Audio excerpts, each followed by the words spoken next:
What would you think if I told you that the simplest good morning message holds a hidden key? A key not just to a man's attention, but to the very core of his psychological operating system. We live in a world of constant communication, a flood of notifications and texts that often feel like noise. Yet, within this noise, certain signals cut through with absolute clarity, resonating with something deep and often unspoken. This isn't about finding the perfect sequence of words or a clever emoji. It's about understanding the fundamental human drivers that operate beneath the surface of a man's consciousness, the ancient, primal needs that modern life has masked but never erased. Today, we're going to decode 7 of these messages. These aren't just texts. They are reflections of deep psychological truths. And understanding them won't just change how you communicate, it will change how you see the very nature of connection itself. The first message, and perhaps the most foundational, is the message of the unburdened king. To understand this, we must first look at the archetypal weight many men carry, often unconsciously. From a young age, a man is often conditioned to be a problem solver, a provider, a protector. He learns to equate his value with his ability to handle pressure, to bear responsibility, and to fix what is broken. This creates a psychological armor. He becomes the king of his small kingdom, his career, his goals, his responsibilities, and a king's primary duty is to manage his domain. Now, think about the typical morning message. Good morning, don't forget we have dinner with my parents tonight. Or, morning, did you remember to call the plumber? These messages, while practical, land on him as another task, another burden for his kingdom. They immediately place him back into the role of the manager, the problem solver. It's a subtle but powerful reminder of his duties before he has even had a chance to simply be. You might be thinking, but those things are important. And you're right. But timing and framing are everything. The psyche has its own rhythm. When you use a message that inadvertently adds to his cognitive load first thing in the morning, you are reinforcing the idea that his primary value to you is his utility. You are speaking to the armor, not the man inside it. The unburdened king message does the opposite. It's a message that expects nothing. It seeks nothing. It is a pure, untethered signal of connection.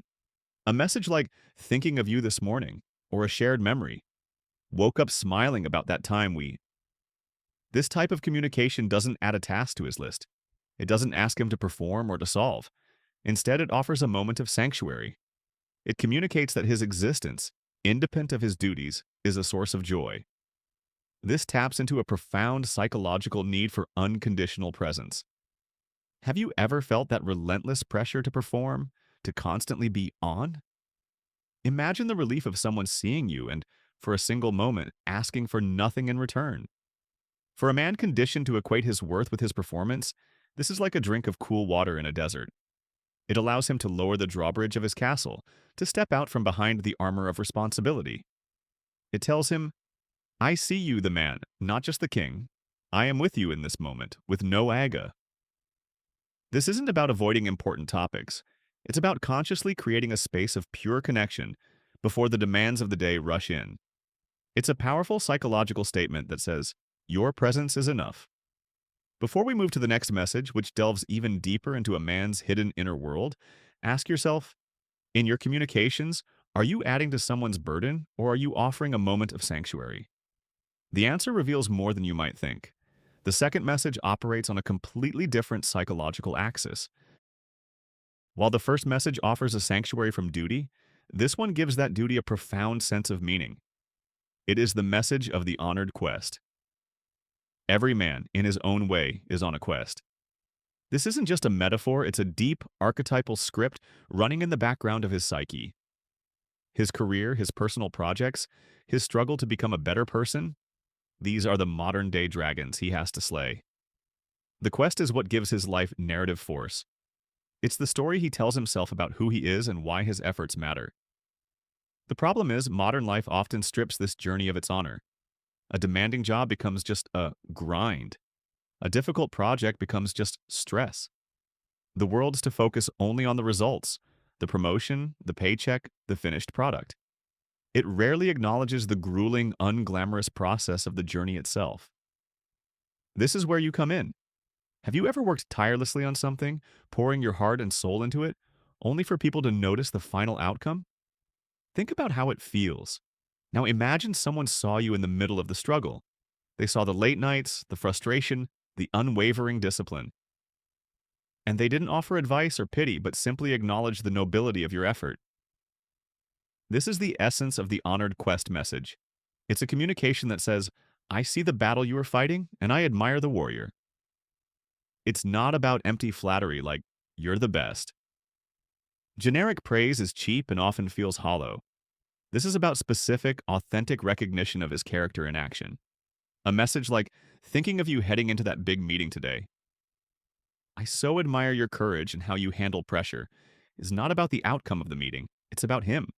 It honors his character traits, his courage, his composure. This kind of message validates his internal experience. It tells him that his struggle is not invisible. It's one of the most powerful forms of psychological reinforcement. Why? Because it aligns with his own internal narrator. He knows he's working hard. He knows the sacrifices he's making. When you reflect that back to him, you are not just an observer, you become a witness to his journey. You are the person who sees the hero in him, even on the days he feels more like a tired traveler. This simple act of recognition transforms his daily grind into a meaningful chapter of his story. You are essentially saying, what you are doing matters, not just for what it will get you, but for the man it is making you. This taps into a core human need to feel that our life has a purpose. We all want to believe we are the protagonists of our own story. By honoring his quest, you are reinforcing that narrative. You're not just a character in his story. You become the one who helps him read the map and reminds him why he started the journey in the first place. This is profoundly different from adding pressure. It doesn't say, you better succeed. It says, I see the man you are in the midst of your striving, and I respect him. So, if the first message created a space of unconditional being, this second one honors the process of his becoming. It's a powerful distinction. Now, after creating a space of rest and honoring the space of effort, there is a third, even more vulnerable territory that a specific kind of message can unlock. It moves beyond what he does and who he is trying to become, and touches the part of him he is often afraid to show. The third message ventures into this vulnerable territory, the landscape of the inner self that is rarely exposed. It is the message of the safe harbor. To understand its power, we have to acknowledge a fundamental conflict within the masculine psyche. Society for generations has handed men a very specific script on emotional expression. Anger is sometimes permissible, confidence is rewarded, but vulnerability, doubt, fear, sadness, confusion is often framed as weakness. This forces many men to construct a carefully managed persona, a public-facing self that is competent, resilient, and always in control. Think of it as a psychological fortress built to protect a softer, more uncertain core. The man inside knows he doesn't have all the answers. He knows he feels fear, but the persona he presents to the world cannot admit it. This creates a silent internal split. The cost of maintaining this fortress is immense. It's isolating, it's exhausting, and it creates a nagging fear of being truly seen. Because if someone were to see the cracks in the walls, they might discover that the man inside is not the invincible figure he projects. This is where you, with your communication, can either reinforce the fortress walls or create a safe harbor where the gates can be opened. Many well-intentioned messages fail here. A direct question like, "Is everything okay? You seem stressed," can often backfire. Why? Because it puts him on the spot. It's a direct challenge to his fortress. His conditioning kicks in, and the default response is often, "I'm fine," a verbal reinforcement of the wall. He perceives the question not as an offer of help, but as a test of his competence. The message of the safe harbor works differently. It's not a direct inquiry, it's an invitation built on shared humanity. It operates on the principle of modeling behavior. Instead of asking about his vulnerability, you gently reveal your own. A message like, "Woke up feeling a bit anxious about the day, but just wanted to say good morning," doesn't demand a response or a solution. It simply states a truth. This does something remarkable. It normalizes imperfection. It sends a powerful subconscious signal. In this space between us, it is okay to not be okay. I am not perfect, and I don't expect you to be either. You are not making his potential stress the focus. You are creating a shared context of human experience. This message subtly reframes your role in his life. You are not another person he has to perform for. You are an ally, a fellow traveler who understands that the journey isn't always easy. This type of communication bypasses his analytical, problem-solving mind and speaks directly to his need for acceptance. It communicates one of the most reassuring messages anyone can receive. You are safe with me, all of you. You are not just accepting the polished version he shows the world, you are extending an invitation to the parts he keeps hidden. Over time, this builds a foundation of psychological safety that is incredibly rare. It's the feeling that he can put down his shield without fear of judgment, and a man will never ignore the person who offers him that kind of peace. Once he knows he has a sanctuary from his duties, that his quest is honored, and that his whole self is accepted, you can then connect with him on a level that most people never reach, the level of his mind. The fourth message engages this mental space, a place many men find both comfort and solitude. It is the message of the shared map. A man's mind is often a landscape of systems, patterns, and problems to be solved. He is naturally drawn to understanding how things work, whether it's a car engine, a business strategy, or a philosophical concept. This is the realm of the logician, the strategist, the architect within him. He SPs a great deal of his mental energy navigating this world. However, this internal landscape can also be a lonely one. His thoughts, his theories, his mental models are often developed in isolation. He might not feel that others are interested in the intricate workings of his mind, or he may assume his intellectual passions are too niche or boring to share. Now, think about the kind of connection that is formed when you discover someone who speaks your language, who is fascinated by the same puzzles that fascinate you. It's a powerful, almost electric bond. The message of the shared map creates this bond. It's a communication that says, I am interested in the way your mind works. I want to see the world through your eyes. This is not about pretending to be an expert in his field or feigning interest. Authenticity is crucial here. It's about genuine curiosity. It's about remembering a detail from a previous conversation and showing that you've been thinking about it. A message like, I was thinking about that article you mentioned on Stoicism. That one idea about focusing on what we can control really stuck with me, is incredibly potent. Why does this land so powerfully? Firstly, it demonstrates that you listen, truly listen, not just to the words he says, but to the ideas behind them. In a world of distracted conversations, being genuinely heard is a rare gift. You are showing him that his thoughts have value and permanence in your own mind. Secondly, it validates his intellectual identity. You are acknowledging a part of him that is core to his sense of self, but is often separate from his roles as a partner, father, or employee. You are seeing him as a thinker, an individual with a unique perspective. This is deeply affirming. You are not just a spectator in his life, you are a fellow explorer looking at the same map. This message invites intellectual intimacy. It opens a door for him to share his internal world without feeling self-conscious or indulgent. You become a trusted sounding board, a partner in thought. This is a level of connection that transcends emotional support or practical partnership. It's a meeting of minds. It communicates respect for his intelligence and curiosity about his perspective. You're not trying to challenge him or compete with him. You're simply joining him in his world for a moment. Have you ever felt that spark when someone gets a part of your mind that others overlook?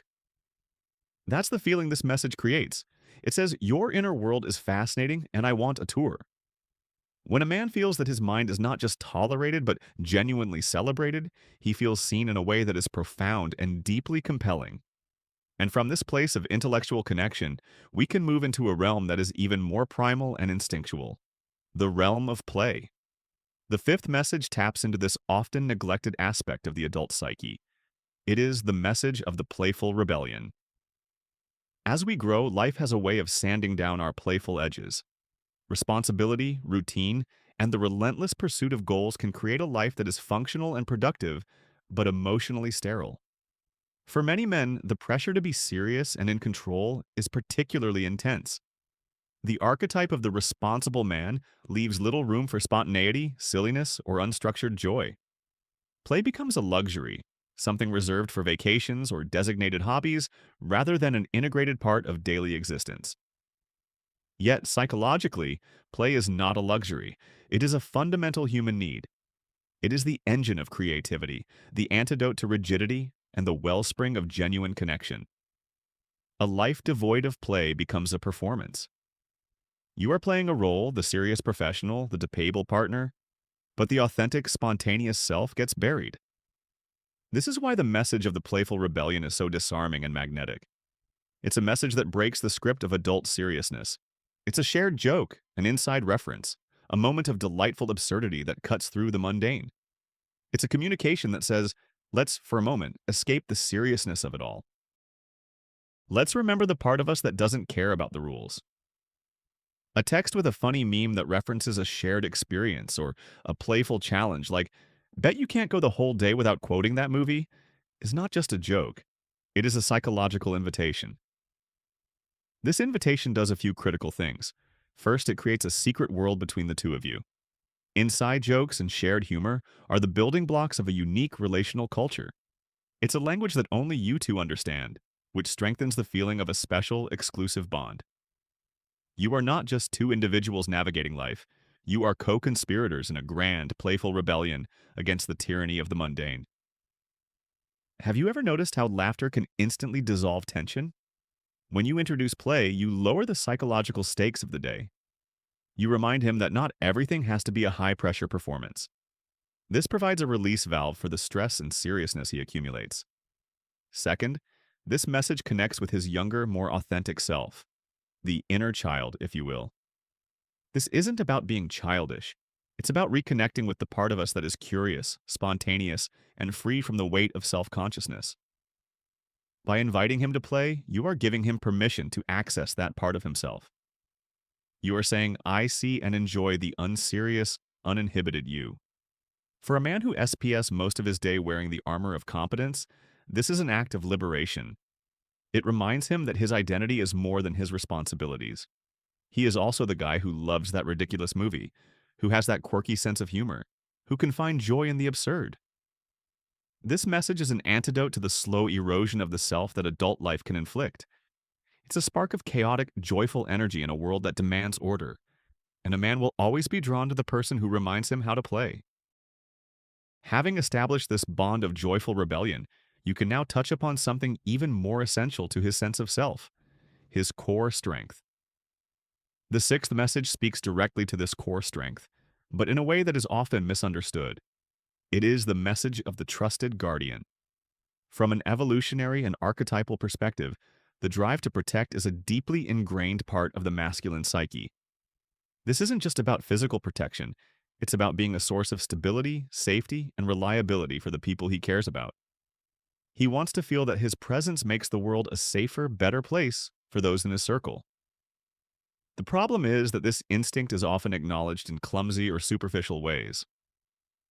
A generic "you're my rock" can feel like a platitude, and worse, it can feel like another responsibility, the pressure to be perpetually strong and unshakable.